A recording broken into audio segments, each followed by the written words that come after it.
Hello everyone, welcome back to my channel. Today we will understand chapter data handling of class 8th. So in earlier classes you have studied about what is data. Data is collection of some information, facts in form of some numbers, words, figures or symbols you can say is called data. Data is the collection of information, facts, etc. in form of numbers, words, figures or symbols. That is called as a data. That is the information की collection को we will say it as data. So next thing is organizing a data. Why we need to organize a data? We need to organize a data so that the collected information can be easily understand just by looking at it. Okay? So data जो हमारे पास होगा, जो information हमारे पास होगी, उसको हम organize क्यों करते हैं? ताकि जो हमारे पास डाटा या जो इन्फॉर्मेशन है उसको हम जस्ट देख के हम उसके बारे में सारी की सारी इन्फॉर्मेशन गैदर कर पाएँ. ठीक है. सो ऑर्गेनाइजिंग अ डाटा ताकि we can understand the data easily. Understand the data easily. So earlier classes में हमने पढ़ा था जिसमें हम टेलीमार्क्स यूज़ करते थे. लेट्स से अगर हमने यहाँ पे हम नोट कर रहे हैं hobbies of the students and मेरे पास 4 स्टूडेंट्स हैं. Let's say A, B, C and D. ठीक है. उनकी हॉबीज़ ऑफ द स्टूडेंट हम नोट कर रहे हैं. ठीक है. एंड जो हॉबीज़ वो चूज़ करेंगे लेट्स से वो है singing, dancing, playing chess, badminton etcetera. ठीक है. एंड प्लेयर जो हमारे पास जो स्टूडेंट A है उसने 2 hobbies that is singing and dancing. So जो फ्रीक्वेंसी है A की वो क्या होगी 2. लेट्स से B ने जो है उसकी 3 हॉबीज है singing, dancing and chess playing. So उसकी 3 हॉबीज होंगी. C की है ओनली बैडमिंटन. सो उसकी फ्रीक्वेंसी 1 होगी. एंड जो D बच्चा है उसकी जो हॉबीज़ हैं वो हमारे पास singing, dancing, chess playing and badminton चारों है. सो उसकी फ्रीक्वेंसी क्या है 4. सो टेलीमार्क्स में हम उसे कैसे रिप्रेजेंट करते थे? 2 को रिप्रेजेंट करते थे 2 लाइन्स के साथ. 3 को 3 1 एंड 4 को ऐसे. अगर हमारे पास 5 फ्रीक्वेंसी होती तो हम इसे कैसे लिखते हैं 1 2 3 4 एंड 5 को हम इस तरीके से मेंशन करते. एंड देन जो 6 होता वो आगे जाता. ये आपने अर्लियर क्लासेस में सब पढ़ा हुआ है. सो ये जो था वो था टेलीमार्क्स से आप कैसे रिप्रेजेंट करते हो या डाटा को ऑर्गेनाइज करते हो. नेक्स्ट वे आपने जो अर्लियर क्लासेस में पढ़ा है that is pictograph. Pictograph pictograph के अंदर we represent the data through pictures और ऑब्जेक्ट्स. सो पिक्चर्स और ऑब्जेक्ट्स के थ्रू हम जो डाटा को रिप्रेजेंट करते हैं. ठीक है. तो वो हमारा क्या होता है पिक्टोग्राफ होता है. फॉर एग्जाम्पल हमने चूज़ किए कि यहाँ पे हमारे पास कलर्स लिखे होंगे. लेट्स से हमने यहाँ पे मेंशन किया है blue, green, red and white. ठीक है. एंड यहाँ पे हम रिप्रेजेंट करें नंबर ऑफ पीपल. सो यहाँ पे हम रिप्रेजेंट करें नंबर ऑफ पीपल. एंड जो फिगर है वो मैं बना रही हूँ कुछ ऐसा. ये जो फिगर है वो रिप्रेजेंट कर रहा है 10 पीपल को. ठीक है. 10 लोगों को ये रिप्रेजेंट कर रहा है. So number of people who like blue colour. ठीक है. तो इन्होंने यहाँ पे रिप्रेजेंट अगर सपोज आपको फिगर ऐसे गिवन है. ठीक है. यहाँ पे 3 ग्रीन लेट्स से 2 यहाँ पे आपको ऐसे फिगर गिवन है. एंड यहाँ पे आपको कुछ इस वे से फिगर आपको गिवन है। सो यहाँ पे आप क्या कर रहे हो, यहाँ पे we are representing the data which shows the number of people who like blue color, green color, red color and white color.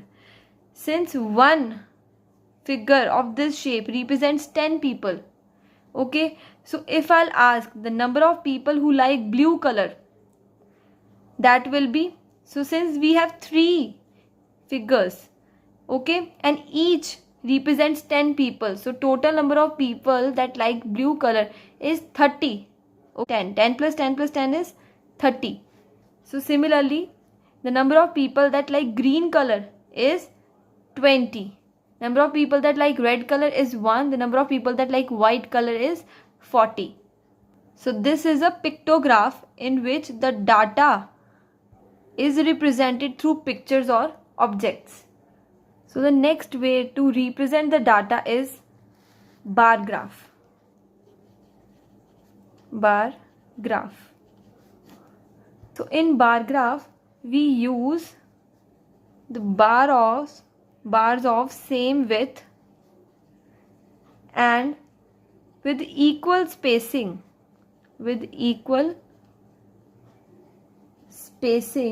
to represent the data,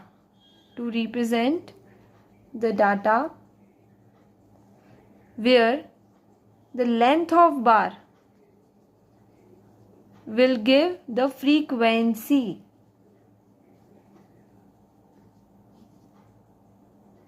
Okay, so in bar graph we use the bars of the same width with equal spacing to represent the data, where length of the bar, or you can say the height of the bar, will give us the frequency. So let's see it with an example. Let's say हमारे पास क्या है, 30 students हैं, and out of these 30 students जो 5 students हैं they like mango. Okay, सो अपने पास जो total students हैं that is 30, and the students, number of students that like mango, they are 5. The number of students that they like apple, that is 10. The number of students who like guava, they are 12. And number of students who like lychee, let's say they are 3. The total is 30. Okay, so how we will represent that information in terms of bar graph? So we will draw a horizontal and a vertical line. Okay, this is 0, this is y-axis, this is x-axis. Let's mark it 1 2 3 4.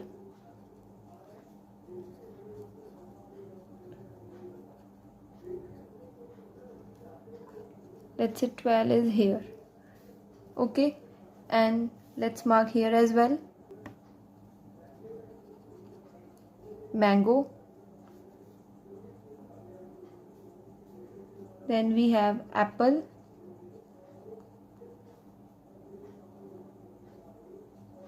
guava,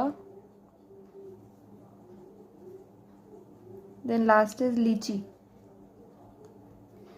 Okay, so the y-axis, they are representing the number of students. So y-axis represents the number of students, and the x-axis, it is representing fruits name. Okay, so how we will represent this data in form of bar graph? So the number of students who like mango, they are 5. So we will put the bar up to 5. Okay, then the number of students who like apple, they are 10. So we will increase it and make it to 10.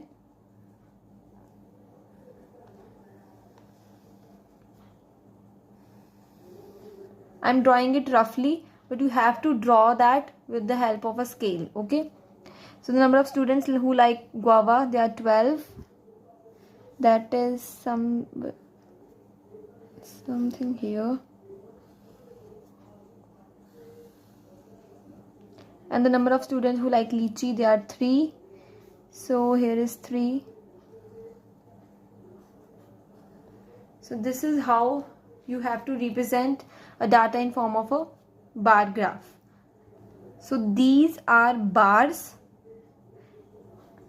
and they are of same width. This is equals to this.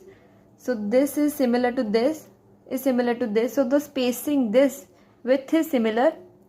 Also the spacing, जो ये spacing होगी bars के बीच में, वो भी क्या होगी आपकी, same होगी. ओके एंड जो आपकी हाइट होगी बार की, ठीक है, height of this bar let's say mango, वो कितनी है हमारी 5. So it represent the number of students who like mango, that is 5. Okay, so the height of bar they represents the frequency. So अगर आपको कोई पूछ ले कि which fruit is liked the most, you can see easily जो height of bar है for the guava that is maximum. So guava is the fruit which is like the most. Then आपने पढ़ा है डबल बार ग्राफ के बारे में. सो double bar graph क्या होता है? It use to show the 2 sets of data simultaneously. Show 2 sets of data simultaneously. That is आप 2 डाटास को एक साथ रिप्रेजेंट कर सकते हो या आप 2 एक साथ देख सकते हो. जैसे हमने पिछली एग्जाम्पल में किया था, बार ग्राफ के अंदर जो टोटल नंबर ऑफ स्टूडेंट्स थे वो हमें 30 गिवन थे एंड हमने टाइप्स ऑफ फ्रूट्स के बारे में हमने देखा था, फिर जिसमें हमने लिखा था मैंगो, एप्पल, गुआवा एंड लीची.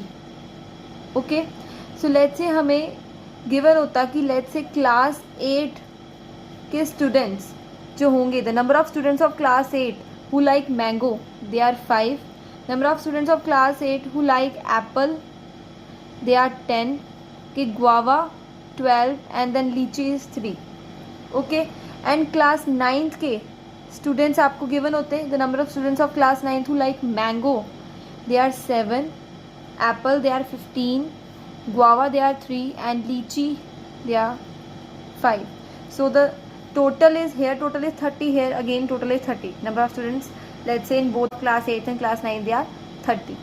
Okay, so we will represent the 2 datas, that is for the class 8th and for the class 9th in one bar graph. That is what we call as double bar graph. So हम फटाफट से x axis and y axis draw करते हैं.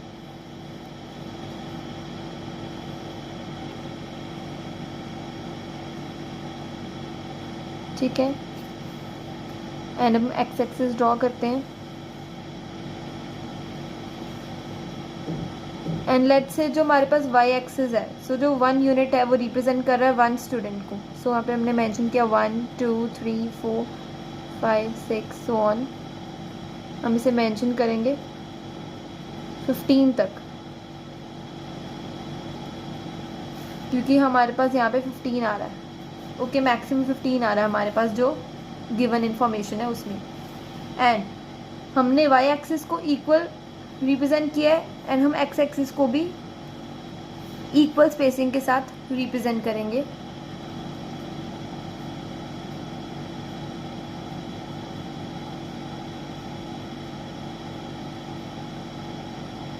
Okay, हमने equal spacing दी है यहाँ पे. Let's say ये वाला जो पार्ट है वो रिप्रेजेंट कर रहा है हमारा मैंगो, ठीक है. देन ये जो हमारे पास पार्ट होगा ये रिप्रेजेंट करेगा एप्पल. देन हमारे पास जो ये वाला पार्ट होगा दैट रिप्रेजेंट्स गुआवा एंड ये वाला पार्ट रिप्रेजेंट करेगा लीची. ठीक है, एंड क्लास 8 के स्टूडेंट्स जो होंगे उनका जो बार होगा वो हम ड्रॉ करेंगे सिंपल, एंड क्लास 9 के स्टूडेंट्स के हम बार ग्राफ को ड्रॉ करेंगे विद दिस लाइन शो. ठीक है, ये क्लास 9th को शो कर रहा है, ये क्लास 8th का शो कर रहा है. So number of students of class 8 who like mangoes they are 5. So हम यहाँ पे बार जो है वो 5 तक बनाएंगे. एंड क्लास 9th के स्टूडेंट्स जिनको मैंगो पसंद है दैट इज़ 7. सो हम यहाँ पे 7 बनाएंगे.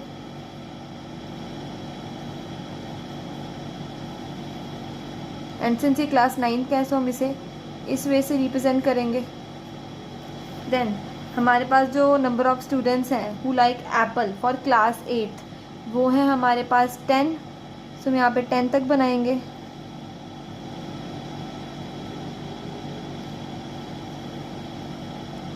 एंड जो हमारे पास क्लास 9 के स्टूडेंट्स हैं वो हैं 15 जिनको एप्पल पसंद है, तो उसे हम यहाँ से रिप्रेजेंट करेंगे।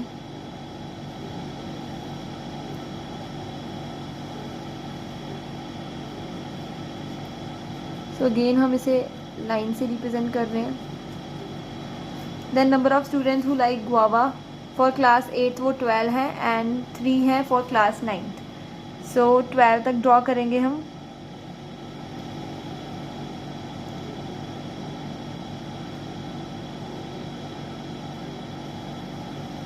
एंड देन फॉर क्लास 9 हमारे पास 3 है। सो मैं तो यहाँ पे रफली ड्रॉ कर रही हूँ but you have to draw it with the help of a scale और रूलर, ओके। देन लीची जो क्लास 8 स्टूडेंट्स को पसंद है, they are number of students कितने हैं 3 एंड क्लास 9 के स्टूडेंट्स हैं 5, सो हमारे पास 3 and then we have 5, okay. So यहाँ पे हमारे पास जो एक्स एक्सिस है वो रिप्रेजेंट कर रहा है type of fruit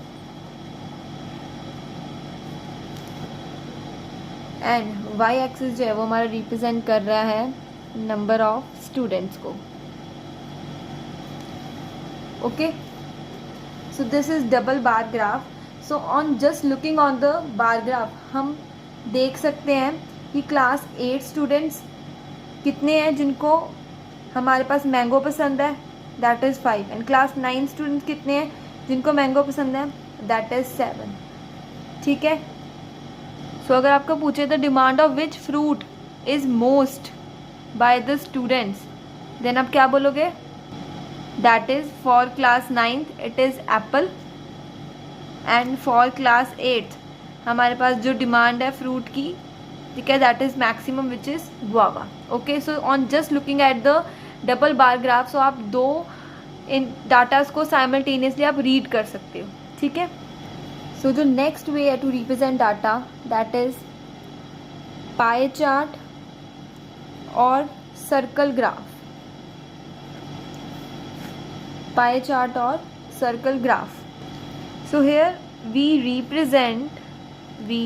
represent data in circle form.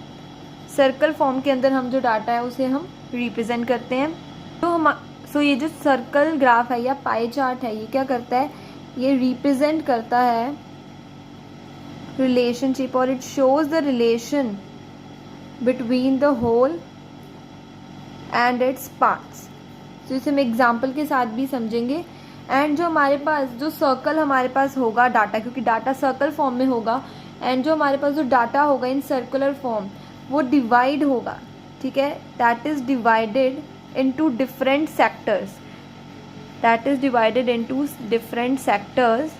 जो सर्कल डाटा है that is divided into different sectors where each sector जो होगा आपका वो क्या करेगा, वो आपको रिप्रेजेंट करेगा कुछ ना कुछ एक्टिविटी या फिर इंफॉर्मेशन को, रिप्रेजेंट एक्टिविटी और सम इंफॉर्मेशन, ओके।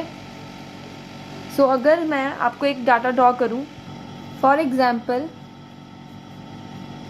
हमें डाटा गिवन है, ठीक है, जिसमें हमारे पास इंफॉर्मेशन है कोई पर्सन ए की सैलरी, ठीक है, let's say total salary is 10,000, okay. And जो पर्सन ए है जो अपनी सैलरी को वो यूज़ करता है, वो कहाँ कहाँ करता है, दैट इज़ फॉर क्लोथिंग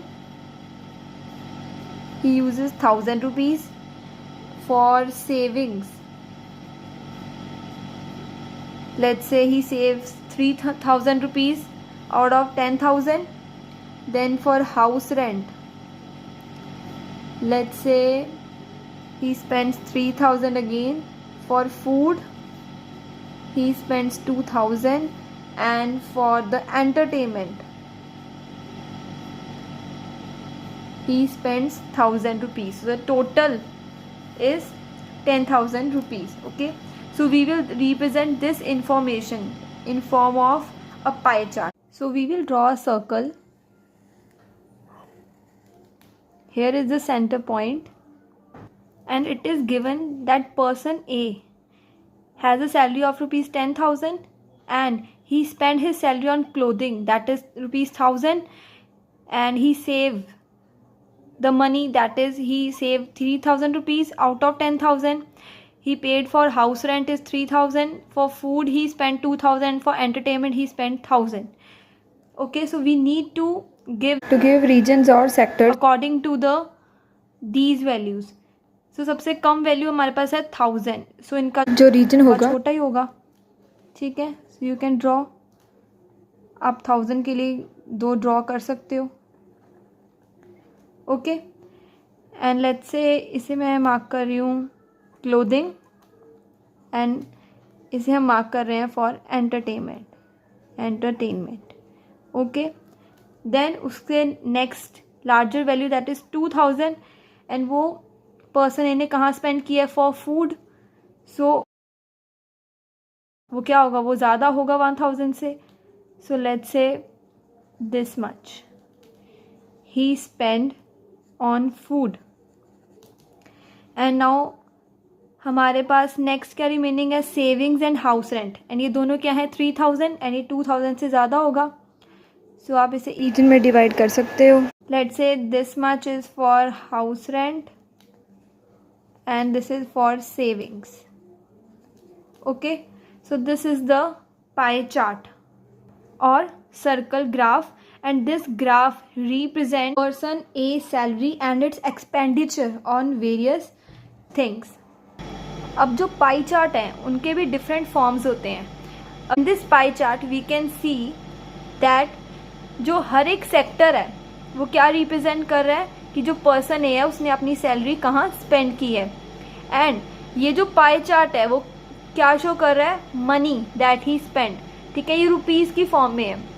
यहीं पे आपको कह सकते हैं कि इसे आप जो पाई चार्ट है उसको आप ड्रॉ करो जहाँ पे जो हर एक सेक्टर है वो आपको सैलरी स्पेंड को दिखाए बट विद सेंट्रल एंगल. या फिर वो बोल सकते हैं कि आप पाई चार्ट को ड्रॉ करो जहाँ पे आपको जो सैलरी जो स्पेंड की है उसने या फिर जो उसने सेव किया मनी उसको आपने रिप्रेजेंट करना है इन परसेंटेज फॉर्म. तो अब आप उसे कन्वर्ट कैसे करोगे. ठीक है, सो हमें पता है कि जो टोटल अमाउंट होगी, total amount that is always equals to 100%. Total जो परसेंटेज होती है हमारे पास वो कितनी होती है, 100% होती है. एंड जो कंप्लीट जो हमारे पास सेंट्रल एंगल होता है, अगर आपने देखा होगा कोऑर्डिनेट सिस्टम के अंदर कि अगर आप यहाँ से स्टार्ट कर रहे हो देन यहाँ पे दिस इज़ 90 डिग्री, देन जब आप यहाँ पे आते हो this is again 90, then this is again 90, this is again 90. सो ये जो कंप्लीट एंगल है यहाँ से आपने स्टार्ट किया यहीं पे आपने ख़त्म किया, दैट इज़ 360 डिग्री. सो आपके पास यहाँ पे क्या आएगा, कंप्लीट सेंट्रल एंगल. कंप्लीट जो आपके पास सेंट्रल एंगल होगा वो कितना होगा, 360 डिग्रीज होगा. So total amount is equals to 100%, that is total percentage is equal to complete central angle which is 360 degree. So अगर आपको कोई एक चीज़ पता है एंड दूसरी चीज़ को आपने फाइंड आउट करना है तो आप इसी तरीके से आप यूनिटरी मेथड आप लगा के इसे कर सकते हो. Otherwise there are also formulas that you can easily use. So let's say हमें ऊपर वाली एग्जाम्पल में, ठीक है, सैलरी जो पर्सन इन्हें स्पेंड किया on clothing, savings, house rent, food and entertainment, ये सारी हमें गिवन है. ठीक है, and they are saying that we have to draw pie chart. ठीक है, जहाँ पे परसेंटेज गिवन हो. ठीक है, हर एक सेक्टर जो है वो रिस्पेक्टिव परसेंटेज को शो कर रहा होगा. ठीक है, तो वो हम कैसे फाइंड आउट करेंगे, मैं आपको दोनों तरीके से बताऊंगी, यूनिटरी मेथड से भी एज वेल एज हम इसे फाइंड आउट करेंगे with the help of a formula. So हमें टोटल अमाउंट गिवन है. ठीक है, दैट इज टोटल जो सैलरी थी पर्सन ए की दैट इज 10,000. एंड हमें उन्होंने क्या कहा है, फर्स्ट केस हम कर रहे हैं जिसके अंदर हमें अमाउंट को वाला जो पाई चार्ट है, ठीक है, उसे कन्वर्ट करना है परसेंटेज वाले पाई चार्ट में. ठीक है, मैं आपको पहले ये बता रही हूँ। सो इसमें आप क्या करोगे, हम यूज़ करेंगे पहले 2 टर्म्स, क्योंकि तीनों चीज़ें इक्वल हैं। This is equals to this, this is equals to this, and this, the both terms are also equal. Okay, so हम क्या कर रहे हैं सबसे पहले कि so total income of a person वो कितनी थी हमारे पास, 10,000। ठीक है, दैट विल रिप्रेजेंट 100%। ठीक है, टोटल परसेंटेज कितनी है, 100%। ठीक है, अगर उसकी इनकम होगी 1 रुपी तो परसेंटेज कितनी होगी, 100% अपॉन 10,000। ठीक है, फिर अगर आप सपोज फाइंड आउट करना चाहते हो परसेंटेज फॉर क्लोथिंग, ठीक है, कितना परसेंटेज क्लोथिंग के लिए जो है वो पाई चार्ट के अंदर वो ले रहा है, तो हम क्या करेंगे, क्लोथिंग के लिए कितना था, 1000। सो 1000 रुपीज़ के लिए जो परसेंटेज कितना होगा, 1000 अपॉन 10,000 मल्टीप्लाइड बाय 100%। ठीक है, सो जब हम इसे सॉल्व करेंगे, यहाँ से 1000, 3 zeros यहाँ से कट एंड यहाँ पे, तो हमारे पास क्या आएगा, 10%। मतलब कि पाई चार्ट के अंदर अगर पर्सन ए जो है क्लोथिंग के ऊपर 1000 रुपीज़ स्पेंड कर रहा है, उसका मतलब क्या है, that is 10% of his salary जो है वो क्लोथिंग के ऊपर पर्सन ए क्या कर रहा है, यूज़ कर रहा है। ठीक है, अब इसी चीज़ को आप अगर फॉर्मूले से करो तो वो कैसे होगा, percentage is equals to given value upon the total value या फिर total amount you can say, multiplied by 100। ठीक है, सो अगर मैं क्लोथिंग के लिए परसेंटेज फाइंड कर रही हूँ, ठीक है, क्लोथिंग के लिए अगर मैं परसेंटेज फाइंड कर रही हूँ, दैट इज क्लोथिंग के लिए जो अमाउंट स्पेंड कर रहा था पर्सन ए वो कितना था, 1000 रुपीज़। टोटल अमाउंट कितनी थी, that is total salary of person A, that is 10,000 multiplied by 100। इसे आप सॉल्व करोगे, अगेन आपके पास क्या आ जाएगा, 10%। मतलब द परसेंटेज कितनी है, 10%। दैट इज जो पर्सन ए है वो 10% of his salary, that is 10% of 10,000 वो अपनी यूज़ कर रहा है, किस पे, क्लोथिंग पे स्पेंड कर रहा है। ठीक है, सिमिलरली आप फाइंड कर सकते हो for entertainment, food, house and savings.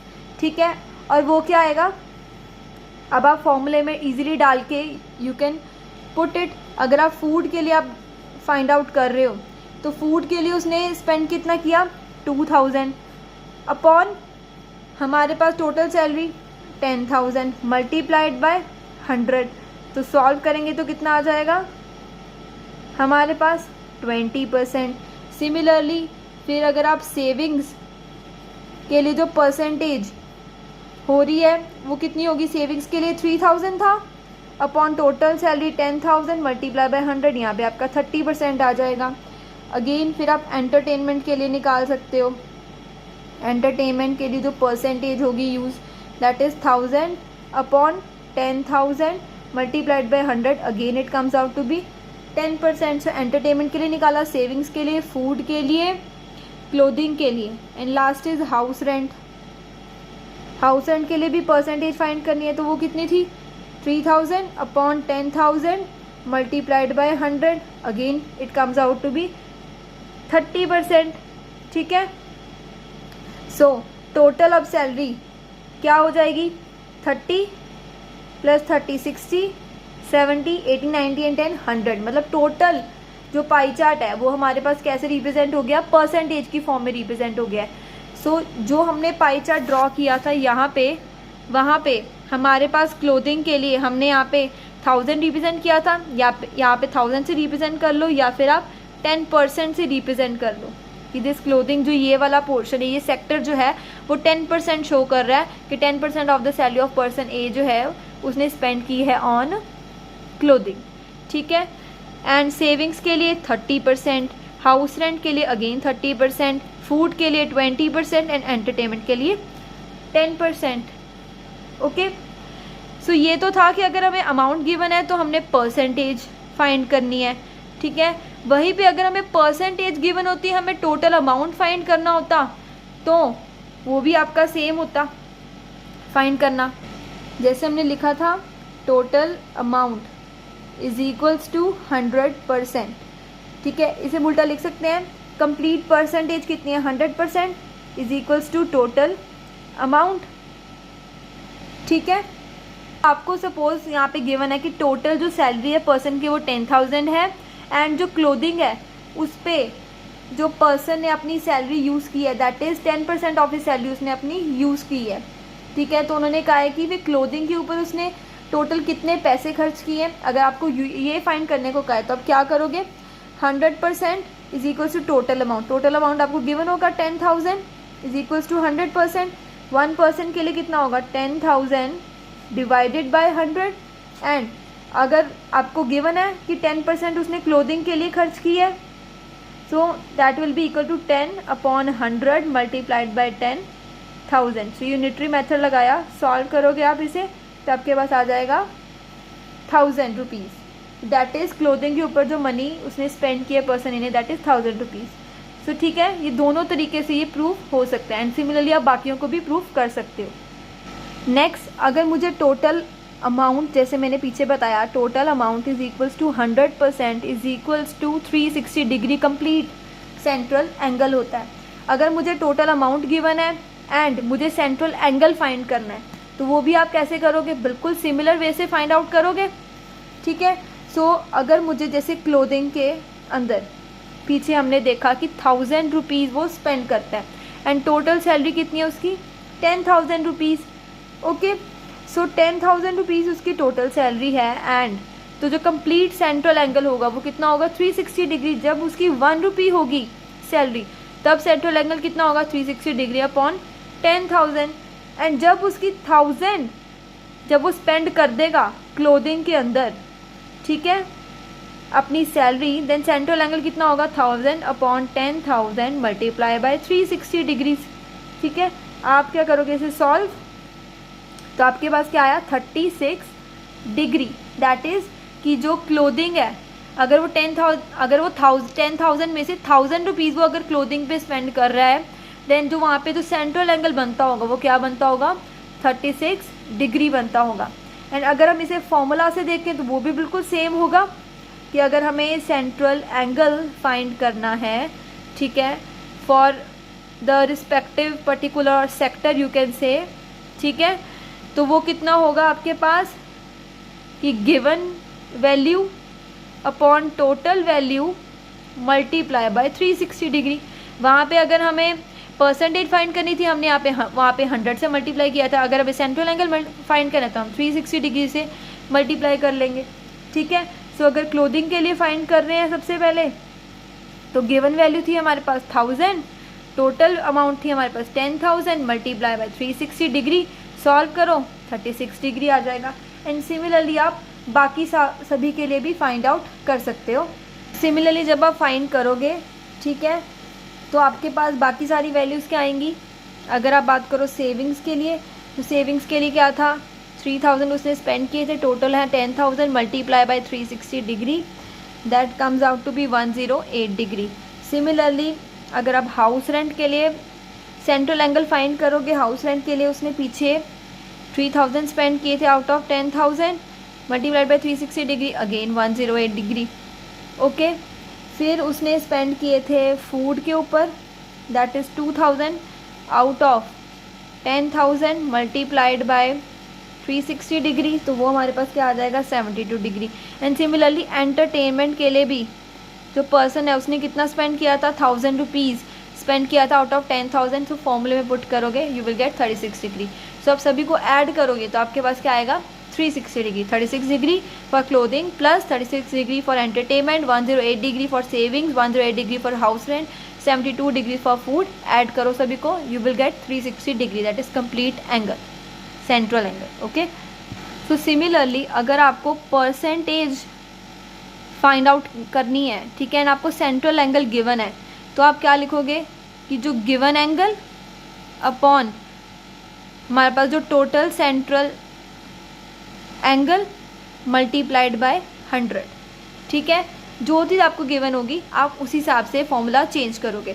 अगर आपको सेंट्रल एंगल फाइंड आउट करना है एंड आपको परसेंटेज गिवन है तो वो फॉर्मूला क्या होगा गिवन परसेंटेज, ठीक है, of the respective sector upon total percentage वो तो आपको पता ही क्या होती है 100, एंड यहाँ पे टोटल सेंट्रल एंगल कितना होता है 360 डिग्री मल्टीप्लाइड बाय, यहाँ पे हम सेंट्रल एंगल कितना होगा given percentage upon total percentage multiplied by 360 degrees.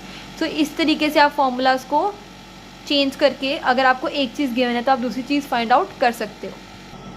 वहीं अगर आपको परसेंटेज फाइंड आउट करनी है ना, आपको वैल्यू गिवन है, ठीक है, तो आप क्या लिखोगे given amount upon total amount जो कि 10,000 है, गिवन अमाउंट अगर आप क्लोथिंग की बात करो तो हमने 1000 लिया था, ठीक है, मल्टीप्लाइड बाय 100, ठीक है। तो आप अगर आपको अमाउंट गिवन है और परसेंटेज फाइंड करना है तो आप ये फॉर्मूला यूज़ करोगे, अगर आपको एंगल गिवन है एंड परसेंटेज फाइंड करना है तो आप ये फॉर्मूला यूज़ करोगे।